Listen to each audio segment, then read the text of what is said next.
Okey, bagi menjawab soalan karangan SPM ataupun PT3, masalah disiplin topiknya. Topik popular, mungkin tak popular untuk SPM tapi popular untuk PMR dulu, sekarang PT3 jadi popular. Soalan hanya ada 3 kehendak. Sama ada ditanya sebab-sebab, kesan-kesan ataupun langkah mengatasi. Sebab, kesan, langkah mengatasi, hanya ada 3 kehendak. Dan sekarang kamu dalam PT3 kamu diberi 2 pilihan.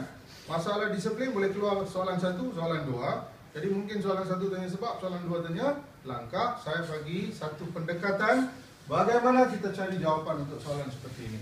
Teknik yang saya ajar ni saya kenali sebagai teknik SKL 767. SKL 767 memberi 7 sebab. Ini sebab, kesan, langkah. 7 sebab, 6 kesan, 7 langkah. Hari ini saya berikan kamu 7 sebab.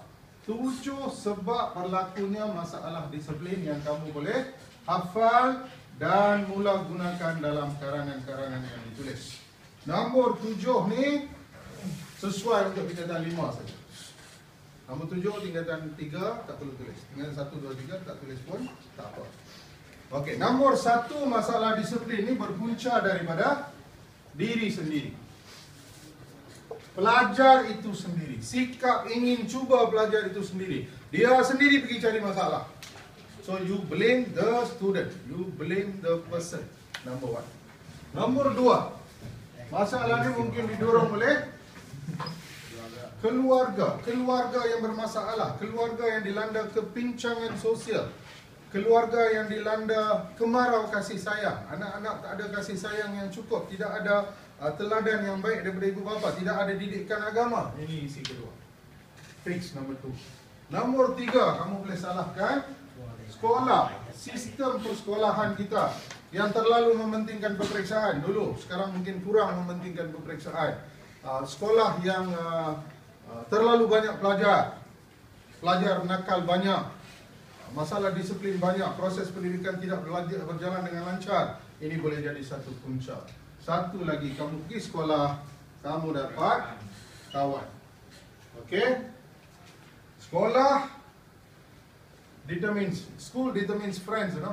Friends determines your future. So, mesti bijak pilih kawan. Jadi, semua benda yang jahat ni kita belajar daripada siapa? Daripada kawan. Kawanlah yang mengajar semua perkara yang jahat dalam kehidupan kita. Bukan mak, bukan bapa, bukan guru, tapi kawan. Jadi kita kena pandai memilih kawan. Pengaruh rakan sebaya, serius. Isi nombor 4 saya bagi. Isi nombor 5 ialah masyarakat. Masyarakat yang tidak prihatin. Masyarakat ini termasuk jiran. Jiran tetangga yang tidak prihatin. Kita peduli. Anak jiran isap rokok, kita buat tak tahu sejari. Kita tidak mau jaga tepi kain orang. Okey, kita lebih bersikap mementingkan diri sendiri. Jadi masyarakat yang tidak prihatin boleh menjadi satu punca. Okey, sejak tingkatan 1 kita dah tahu perangai pelajar itu dan ke arah mana dia sedang menjurus ke arah mana.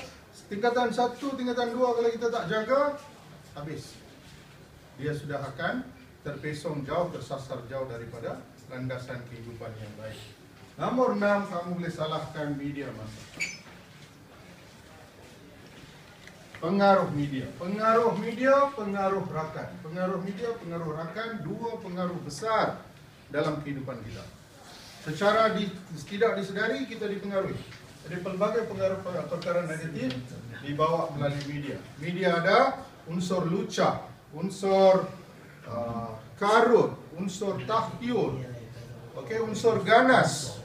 Unsur ganas. Okey? Unsur ganas. Semua ni disiarkan melalui media, termasuk media yang paling dahsyat sekarang apa? Bukan TV. Yang ni sekarang paling dahsyat siapa? Internet, YouTube dan sebagainya. Jadi media, akhir sekali program-program kerajaan. Program-program yang dilaksanakan oleh kerajaan. Isi nombor 7 ni saya galakkan pelajar tingkatan 5 tulis. Tingkatan 3 kalau tak tulis pun tak apa. Mungkin kamu tidak sedar bagaimana nak mengaitkan faktor ini. Faham semua?